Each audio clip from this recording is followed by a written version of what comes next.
Salam Ayda xanım, necəsiz? Sağ olun, çox sağ olun. Bugün biz yenidən növbəti və sonuncu podkastımızın çəkilişindəyik. Yenə də xatırlatma edim ki, bizim bu podkast Azərbaycan Respublikasının qeyri-hökumət təşkilatlarına Dövlət Dəstəyi Agentliyinin maliyyə dəstəyi ilə müasir psixoloji dəstək ictimai birliyinin erkən nikahın psixoloji fəsadları adlı layihəsi çərçivəsində həyata keçirilməkdədir. Bugün bundan əvvəlki 3 podkastımızın mövzusu çox maraqlı idi. Və belə hesab edirəm ki, cəmiyyətə də kifayət qədər böyük bir təsiri olacaq. Amma biz bu 3 podkastımızı danışdıq erkən nikahın sanki qarşısını necə almaq olar, erkən nikaha necə edək ki, başlamayaq, valideynlər nə etsin, cəmiyyət necə etsin, cəmiyyətin reaksiyası nədir və bu kimi mövzular ətrafında. Amma artıq bu var. Yəni erkən nikah var, bunun erkən nikahla ailə quranlar da var, bunun sosial qurbanları da var. Bu baxımdan da bugünkü mövzumuzun adı erkən nikahdan sonra psixoloji dəstək və həyata yenidən başlamaqdır. Çünki dediyimiz kimi, axı bu erkən nikahda olanlar və hətta qurbanlar da var. Və burada biz bilirik ki, artıq təkcə erkən nikahın yaratdığı çətinliklər tək nikah dövrü ilə məhdudlaşdırılmır. Təhsildən uzaq qalma məsələsi var, özünə inamın itkisi var, sosial təcrid var, psixoloji travmalar var və yarımçıq qalan arzular da var. Bəs bu ətrafda biz danışacağıq ki, həmin bu şəxslər necə olsun ki, bu sosial inteqrasiya yenidən başlasınlar? Bu cəmiyyətin dəstəkləmi olmalıdır, bizim dəstəkləmizlə, ailə üzvlərinin və özlərinin. Və bu barədə, bu yönümlü biz suallar verəcəyik. Ona görə də birinci sualım bundan ibarətdir ki, erkən nikah yaşamış qadınların ən çox ehtiyac duyduğu psixoloji dəstək növləri nələrdir? Yəni, onlar sizlərə müraciət etdikdə və yaxınlarına müraciət etdikdə hansı problemlər danışırlar? Onların hansı sahələrdə daha çox dəstəyə ehtiyacı olur? Tək emosional demirəm, yəni həyatda da. Təhsilmi, karyera mı?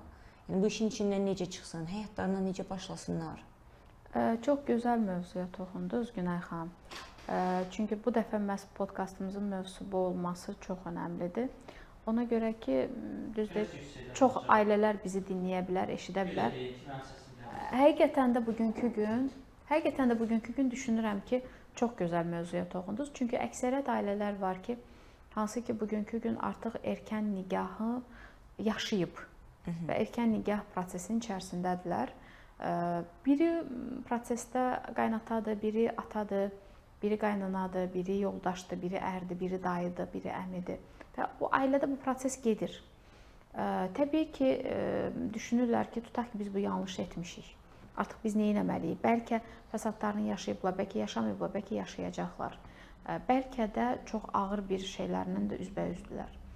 İlk öncə mən erkən nikahın bu ağır fəsadlarının qarşısının alınmasının ən böyük uğurunu mən daha çox maariflənmə və təhsildə görürəm.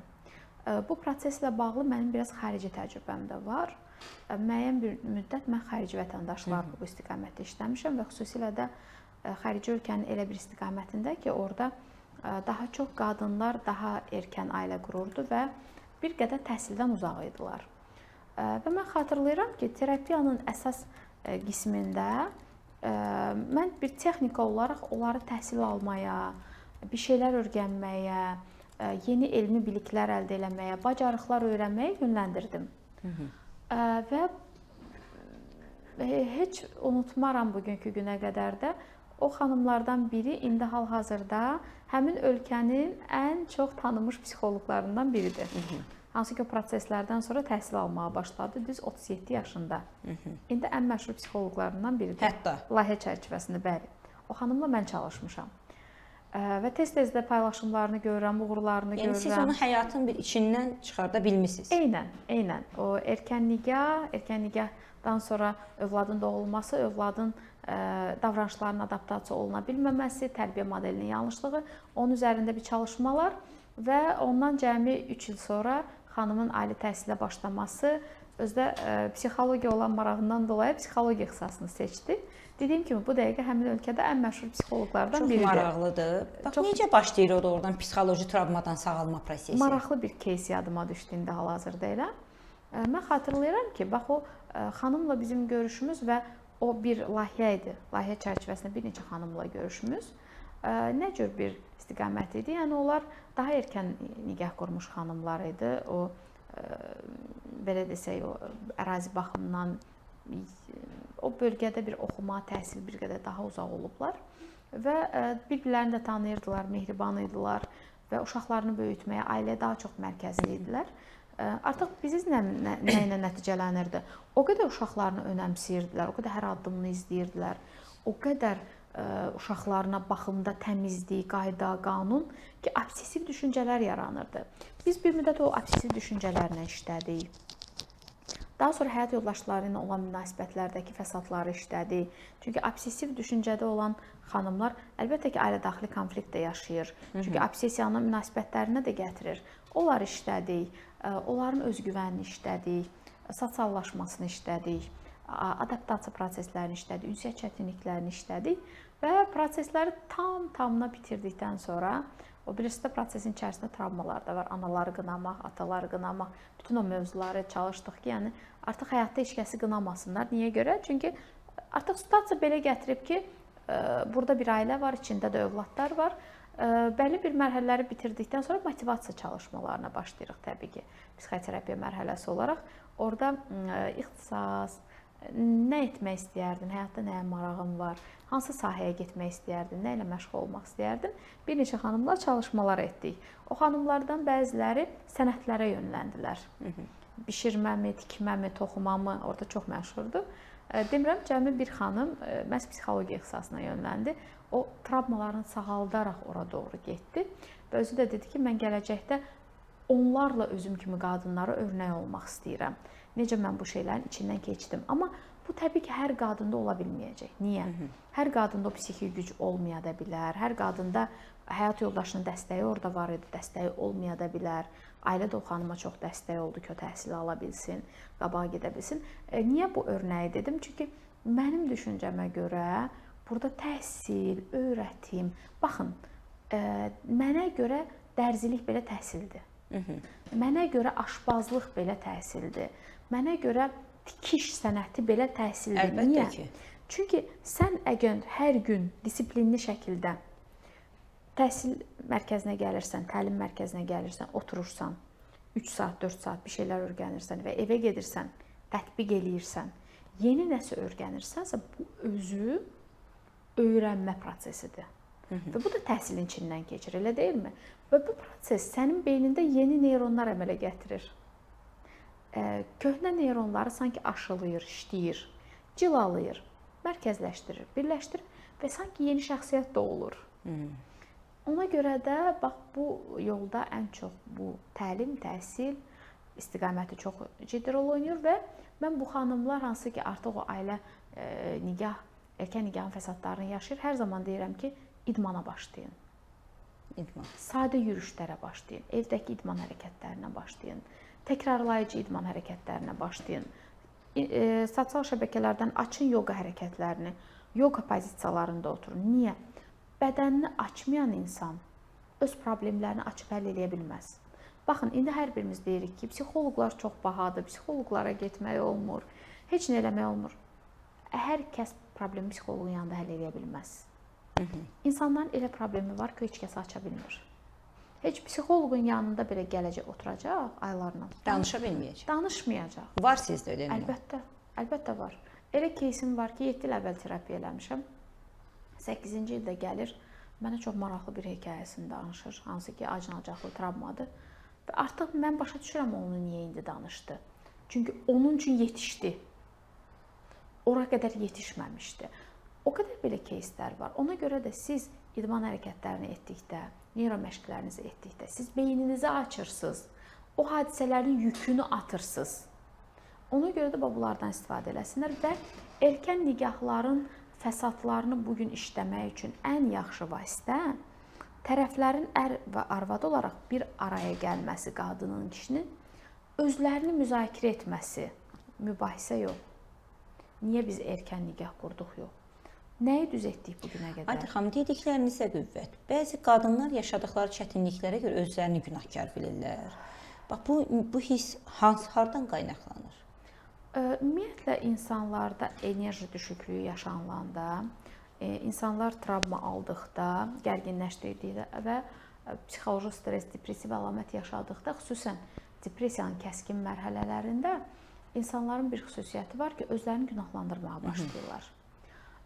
Və bu yolla özlərinə cəza verirlər. Mən erkən nikaha daxil olmasaydım, başıma bu qədər iş gəlməzdi. Mən kaş ki 93-cü ildə atama deyərdim ki, yox, mən istəmirəm. Cümlələr eynidir də. Bu sadəcə özlərini cəzalandırması üçündür. Cəzalandıraraq özlərini yüngülləşirlər. Türklər demişlər, hafifləşirlər. Amma bu kömək edən vasitə deyil. Bu enerjini daha da düşürür. Məsələn, depressiyanın aşağı şkalada 4-cü balındaydısa, -5-nə düşür, -6-sına düşür. Ona görə də birinci bu vəziyyətdən çıxmağın ən real yolu accepting, qəbullanmadır. Sən birinci yaşadığın vəziyyəti, yaşadığın problemi, psixosomatikanı, xəstəliyi, erkən nikahı qəbul eləməlisən. Bu artıq belədir. Və hər bir çətinlik situasiyada 1, 2, 3 işıq yolu var. Amma o işıq yolu o qədər az sızır ki, oradan işıq. İnsan bəzən düşünür ki, mən oraya necə gedəcəm? Sən işıq yollarından birini gör, birinin istiqamətini tut. Bəlkə də daha zəif bir yerdəsən. Amma səni bir işıq daha düzgün yola aparacaq. O bir söz var, deyir, axı oxuya bilmirəm, necə oxuyum? Deyir, sən heç nə, sən hər gün kitabxanadan get bir kitab götür, gətir, aç, qoy qabağa, saatlarla bax o kitaba. Sən günlərin bir gün görəcəksən ki, sənin gözün oxuyur. Yəni, beyni o istiqamətə adaptasiya elədir. Ona görə də düşünürəm ki, bugün erkən nikahlarda olan xanımlar depressivləşmək, özünü qınamaq. Doğrudan da özlərinə inamı, bu vəziyyətdən çıxmaq üçün nə etsinlər? İdman dedik, təhsil dedik, bir də bir dediklərinizə qüvvət bir şey demək istəyirəm. Valideynləri günahlandırmağı dayandırsınlar. Mənim atam elədi, sənin dayın elədi, onun xalası elədi. Necə çıxsınlar? Bu günahlandırmaq həddindən artıq cəmiyyətdə rast gəlinən böyük bir sosial bəladır. İllərlə, 10 illərlə insanlar onun içində qalır. Dünyada heç bir valideyn bilərək, qəsdən, arzulayaraq övladına pis yol çizməz. Çox nadir ola bilər. Nadir valideynlər var, mən bunları işləmişəm, görmüşəm, az öncə də dedim. Dediniz, bəli. Ki, patologiyalı valideynlərdir, şəxsiyyət pozuntulu. Yəni, onlar da bağışlamaq olar. Niyə? Kimsə bu dünyada özü xahiş eləyərək xəstəliklə dünyaya gəlməyib. Elə deyilmi? Bəli. Yəni, bu da ona yazılmış bir yoldur, bir istiqamətdir. Bir çizgisidir, yəni o çizgisinin içindən keçir. Ona görə də biz başa düşməliyik ki, məsələn, mənim valideynim 2005-ci ildə səhv eləyibsə, o məni çox istədiyindən və mənə necə yaxşı olacaq deyə düşüncəsindən və həyəcanından bu qərarı verib. Və mənim valideynim öncə görən deyil. Hər valideynin uzaq görənlik kimi bir qabiliyyəti yoxdur. Və mənim valideynimdir deyə zəkası üstün olmalı deyə bir şey yoxdur. O da səhv qərar verə bilər. Amma əsas odur ki, o qərarın məğzində məni incitmək olmayıb. Bunu düşünüb hər gün valideynlərini bağışlamağı öyrənməlidir. Niyə? Erkən nikahların qurbanı olan qadın və ya kişi. Xatırlayıram, daha çox keyslərimdə kişilər analarını günahlandırırlar, qadınlar da atalarını. Bilirsiniz nə ilə nəticələnir? O qədər bu hissi ağır-ağır keçirdirlər ki, bu hissi keçirdən adam düşünür ki, mənim valideynim məni sevmirdi. Sevsəydi bunu eləməz. Bir övlad üçün, bir insanlıq üçün formalaşdığın yerdən, doğulduğun yerdən, qanı qanından, canı canından bir obyektdən, bir obrazdan, bir canlıdan sevilməməzlik hissi almaq ən böyük cəzadır. Özü-özünü hər gün cəzalandırır və o yaratdığı cəzaya da özü də inanır. Amma bəlkə də valideyninlə gəlib söhbət eləsən, valideyni ondan çox əziyyət çəkir bu uşağına görə və dəhşətli dərəcədə övladını sevir. Həddindən artıq çox sevir, sadəcə göstərə bilmir. Bax, buna görə də birinci bağışlamaq, birinci qəbullanmaq, onda sanki o işıq yolu açılır. Ondan sonra artıq özünü gəlişdirmək, inkişaf elətdirmək Bu prosesdə artıq həyat yoldaşı ilə də dil tapacaq, ailədəki çətinliklərlə də dil tapacaq. Ondan sonra övladlarına meylənmək və ən əsası, mən hər zaman bu xanımlara deyirəm, otur düşün, özüm üçün bu həyatda ən böyük hansı yaxşılıq edə bilərəm? Nəyi bu günə qədər heç vaxt etməmişəm? Nədən heç vaxt zövq almamışam? Nəyi yenidən yaza bilərəm? Nəyi yenidən başlaya bilərəm? Ayda xanım, bu sualları verən zaman bu və ya digər səbəblərdən erkən nikaha iki tərəf birdən daxil olur. Ailəni qoruyub saxlamaq mümkündürmü? Yəni, ailənin dağılması bir cəmiyyətin, dövlətin istəyəcəyi ən son bir prosesdir. Yəni, son olmalıdır mənim fikrimə görə. Təbii ki, uğursuz ailələrdən getmir. Varmı bu sualları özünə verib, həm də ailəsini qoruyub saxlayanlar? Əlbəttə. Könüllü, zoraki yoldan heç bir söhbət getmir. Bugün erkən nikahlardan biz danışarkən, istəyir bizə müraciətlərdən danışarkən, bu demək deyil ki, biz onlarla söhbət edirik və deyirik ki, mənim əzizim, sənin erkən nikahın olubdur, bu fəsaddır, sənin bütün problemlərinin kökü budur və sən təbii ki, ayrılmalısan. Ayrılmalısan məsləhəti biz ümumiyyətlə vermirik.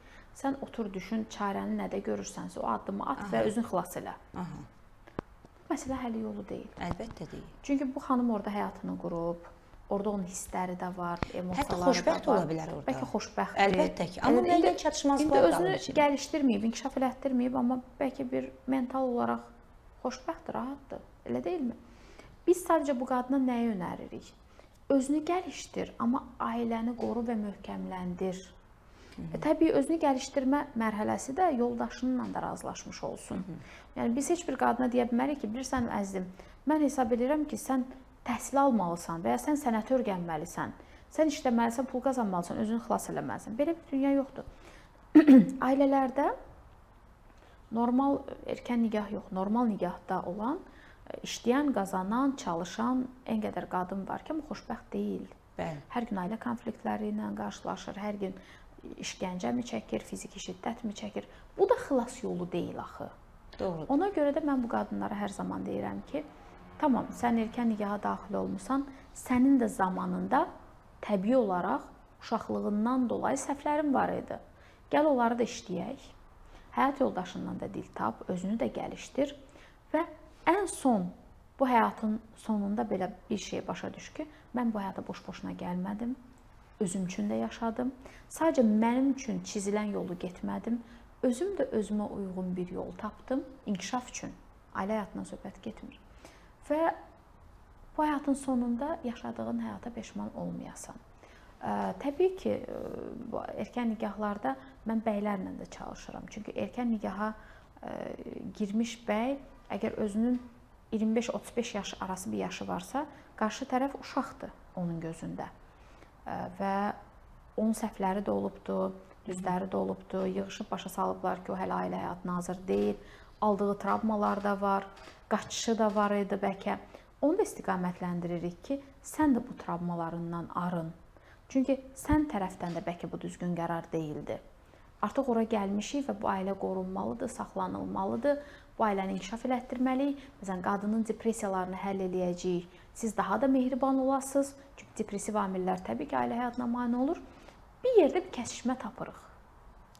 Kəsişmə tapırıq deyirsiniz. Çünki boşanma konfliktlərin həlli deyil. Çözüm deyil. Boşanma problemlərinin həlli deyil. Boşanma həyat düyünlərinin açılışı deyil. Sadəcə olaraq boşanma o zaman işə yaraya bilir ki, orada çox şiddətli hadisələr var. Orada hadisələrin sonu insanın məhvinə gətirib çıxarda bilər. Və o anda insan özünü seçir ya ailə həyatını seçir. Yəni insan düşünür ki, heç nə mənim həyatımdan önəmli deyil də. Yəni mən bu ailədə şiddət görə bilərəm və günlərin bir günü mən həyatdan köçə bilərəm. Bu mu, ailəmi, uşaqmı, mənmi? Təbii ki, ata-ana belə o anda övladını seçir. Bu da təəssüf doğurucu andır. Ayda müsbət bir məsələyə toxunmaq istəyirəm bu ağır mövzulardan sonra. Hər il universitet yeni tədris ilində mən özüm qruplarda gec yaşda təhsil həyatına başlayan qadınlar görürəm. Xüsusən ailəsi olan. 30 yaşında, 35 yaşında, 40 yaşında və sual verən zaman ki, niyə indi? Dedilər, biz indi həyatımızı reallaşdırmaq istəyirik, öz həyatımızı yaşamaq istəyirik və əsas xoş da insana təsir bağışlayandır ki, onlar bunu ailə ilə bir yerdə edirlər. Var, belə hallar da var. Yəni, bəli, mən sizlə tamamilə razıyam. Bəlkə tamamilə özlərini ifadə eləmirlər, bəlkə müəyyən travmalar da var, amma o təhsil həyatına artıq girib və özlərini o xoşbəxt ifadə eləməyə bacarırlar. Çox gözəl mövzuya toxundunuz həqiqətən. Bəli, mən bu faktı görə də çox alqışlayıram. Çünki belə deyək də, biz düşünürük ki, bu həyatda universitetə girməyin də vaxtı var, ailə qurmağın da vaxtı var, övlad dünyaya gətirməyin də vaxtı var, karyera qurmağın vaxtı var, şirkət açmağın vaxtı var, kitab oxumağın vaxtı var, kitab yazmağın vaxtı var. Amma belə deyil. Hər bir insanın psixoemosional durumu, emosional zəkası, IQ-su, həyat təcrübəsi, düşüncəsi ona icazə verir ki, o öz xəttini yazsın. Bəli. Kimsə 18 yaşında ali məktəbə daxil olur, 30 yaşında karyerasının pikini görür, 50 yaşında dünyasını dəyişir. Bəli. Kimsə 25 yaşında ali məktəbə daxil olur, 45 yaşında karyerasının pikini yaşayır, 60 yaşında dünyasını dəyişir. Kimsə 40 yaşında ali məktəbə daxil olur, 65 yaşında həyatının pikini yaşayır, 90 yaşında dünyasını dəyişir. Yəni həyatın sxemini yazan biz deyilik. Həyatın bir sxemi var, bir strukturu var və hər sxem orada yaşayan insanın rezervlərinə uyğun qurulub. Sizin necə orqanizm həzm sistemi, maddələr mübadiləsi sizin orqanizmə uyğun qurulub. Eyni zamanda da yaşam sistemi də insanın sinir sisteminə, beyninin quruluşuna, neyron hüceyrələrinə uyğun qurulubdur. Ona görə də qadın hansı ki artıq o yaşda başa düşüb ki, mən təhsil almalıyam. Bəli. Mənə görə o qadın üçün dünyanın ən yaxşı təhsil vaxtı odur. Aha. O özünü artıq onda yedi. O orada özünü hiss elədi, o orada özünü xoşbəxt hiss elədi, reallaşdırdı və mən o qadını görəndə həmişə təbrik edirəm. Niyə? Deyirəm ki, sən o qədər xoşbəxt insansan ki, sən bu həyatı sonlandırmadan başa düşdün ki, səni nə xoşbəxt eləyər, sən nəyin dalınca getməlisən, hardan başlamalısan. Çox təəssüflər olsun ki, bu həyatda elə insanlar var ki, o heç bəlkə bilmədi bu həyata niyə gəldi, nə yaşadı, hara gedir və hara gedəcək. Ayda xanım, da növbəti bunlardan qaynaqlanan bir sual vermək istəyirəm sizə. Erkən ailə qurmuş, lakin hazırda xoşbəxt və uğurlu həyat quran qadınların ortaq xüsusiyyəti nədir? Amma erkən həyat quran, amma uğursuz və özünü xoşbəxt hiss etməyən qadınların ortaq xüsusiyyətləri. Erkən nigahları qurmuş və özünü çox xoşbəxt hiss edən qadınları... Bəlkə xoşbəxt olmasa uğurludur. Yəni var belələr də, biz onların hamısına tamam deyə bilmirik. Təcrübəmdə yaşları 55-70 aralığındadır. Aha, gənc nəsil deyil. Görməmişəm. Bax, çox əgər maraqlıdır. Görsəz, təcrübə olaraq mən də görmək istəyirəm. Kifayət qədər yaşlı təbəqədir. Bunlarla çalışıram. Yaşı aralığında dedim. 55-dən aşağı deyil. Yəni kifayət qədər artıq yetkin şəxsiyyətlərdən söhbət. Yetkin şəxsiyyətlərdir. Maraqlı obrazlardılar. Hərdən onların oxşar xüsusiyyətləri arasında nə hiss edirəm? Belə ailəyə meyillilik, aşırı qayğıkeşlik, aşırı qayğıkeş ana, nənə, canını fəda edən, canını qurban edən.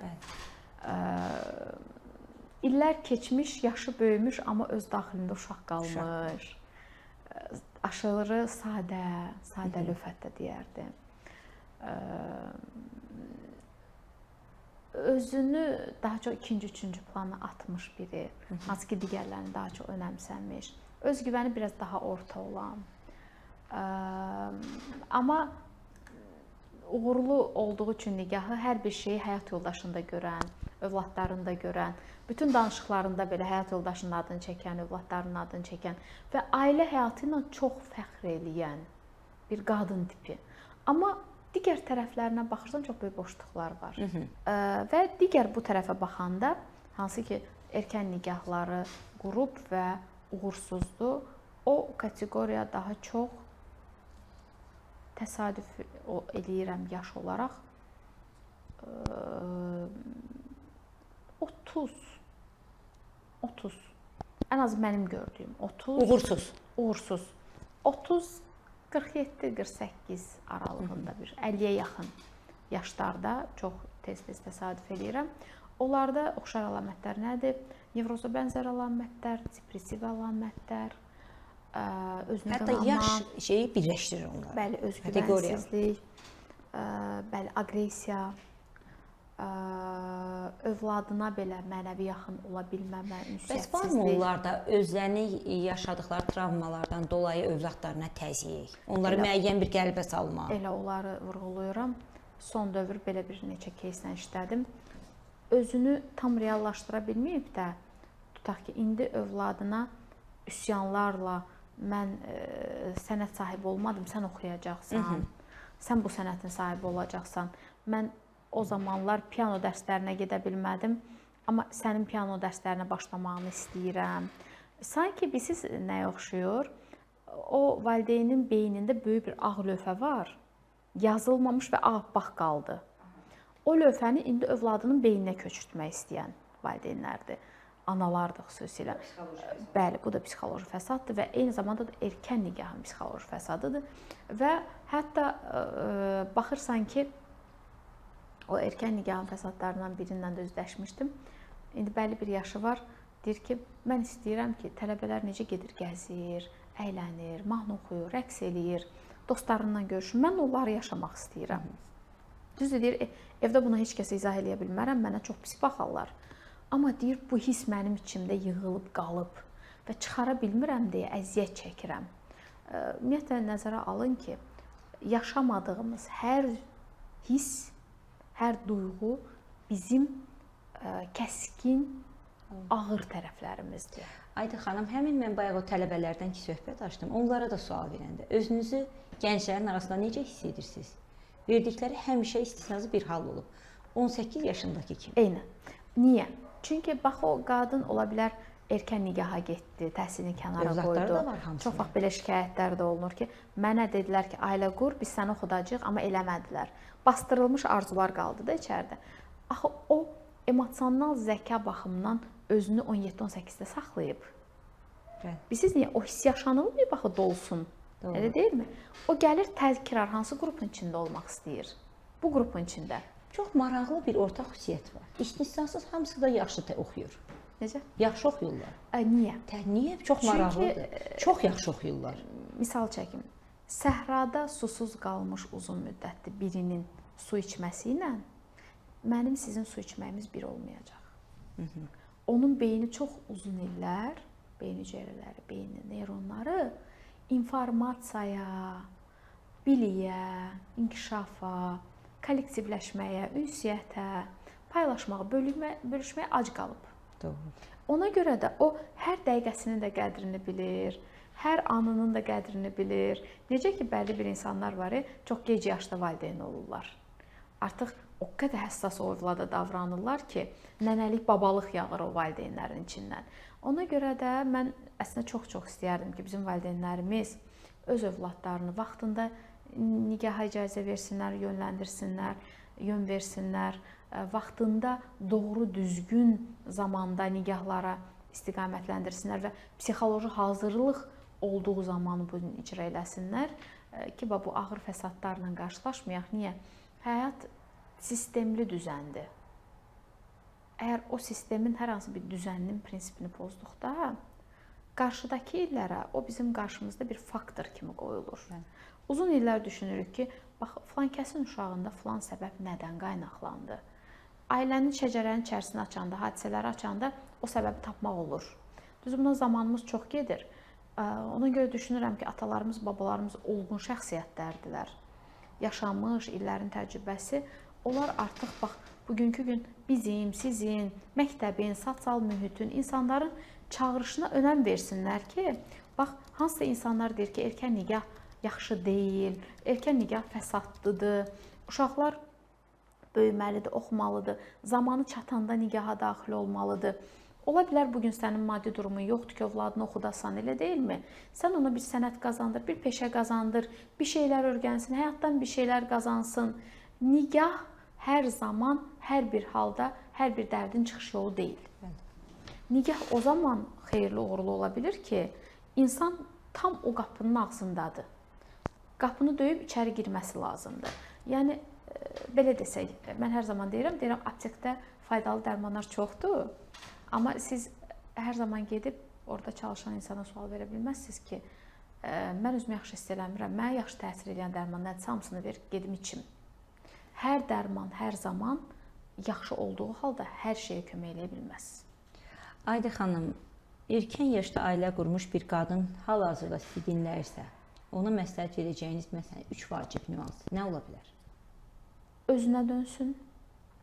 Öz istəklərinə odaklansın, idmanı ilə məşğul olsun, bədənini dinləsin, beynini dinləsin, arzular siyahısını yazsın, onların arxasınca getsin, ailəsindəki fəsadların nə olduğunu müəyyənləşdirsin, onların üzərində işləsin, bacarmırsa kömək alsın, ailəsinin daha mehribanlaşmağına, daha sıxlaşmağına kömək olsun və eyni zamanda bu həyatdan getmədən öz arzularını reallaşdırmağı unutmasın. Bir son sual sizə vermək istəyirəm. Deyək ki, sizin qarşınızda 16-17 yaşında erkən nikaha daxil olmağa hazırlaşan bir gənc qız var və bir tərəfdə də oturub erkən nikah yaşamış 35 yaşlı bir qadın. Siz onların hər ikisinə nə demək istəyirdiniz? Gəlib hər ikisi yanınıza gəlib. Biri hazırlaşır, biri yaşayıb. Birinci qızımıza mütləq demək istəyərdim ki, həyatında 2 yol var. Bir yol səni çətinliyə aparır, daha qaranlıq bir tərəfə aparır, daha qaranlıqlaşdırır və daha çətin həll edəcəyin problemlərə doğru aparır. Hansı ki, bu yolda mümkündür, bu yolda gedə bilərsən, amma digər bir yol var, daha işıqlıdır, daha çox enerji verir, daha çox səni motivasiya eləyəcək və daha aktiv yerlərə çıxardacaq, yolunu daha çox işıqlandıracaq. Sən seç hansı yolu getmək istəyərsən. Çünki bizim şəxsiyyəti bu cür kəskin yönləndirmə ixtiyarımız yoxdur. Sadəcə yolları işıqlandırırıq, o özü seçir və təbii ki də onun içində balaca da olsa bir psixi inkişaf etmək, həyatım daha yaxşı olsun, necə eləyə bilərəm ki, 30 yaşımda özümü daha xoşbəxt hiss eləyim hissi varsa, o işıqlı yolu seçəcək. Birinci cavabım budur. İkinci cavabım isə o olar ki, İkinci xanım da üsyanları dayandırsın, qınamaları dayandırsın, qəbullanmalara başlasın, ailə həyatını möhkəmləndirsin, övladlarını daha da sistemləşdirsin, tərbiyə eləsin, özünə mərkəzləşdirsin, özünün sağlamlığı ilə məşğul olsun və psixi inkişafı ilə məşğul olsun və eyni zamanda da bu həyatdakı missiyasını tapsın. Çünki mənə görə bu həyatda missiyasız insan yoxdur. Hər kəs mütləq şəkildə bir missiya ilə dünyaya gəlib. Təşəkkür edirəm Ayda xanım. Sonuncu podkastımız idi. Əgər verə biləcəyiniz bir mesaj yoxdursa, verirsiniz. Bir neçəsini səsləndirmisiniz. Yekunlaşdıraq. Özünüzü sevin, övladınızı sevin və çalışın ki, övladınız hər bir addımı tam o addıma psixoloji hazırlıqlı olduğu zaman atsın. Var olasınız. Təşəkkür edirəm. Uğur olsun. Sağ olun. Sağ olun əziz izləyicilər.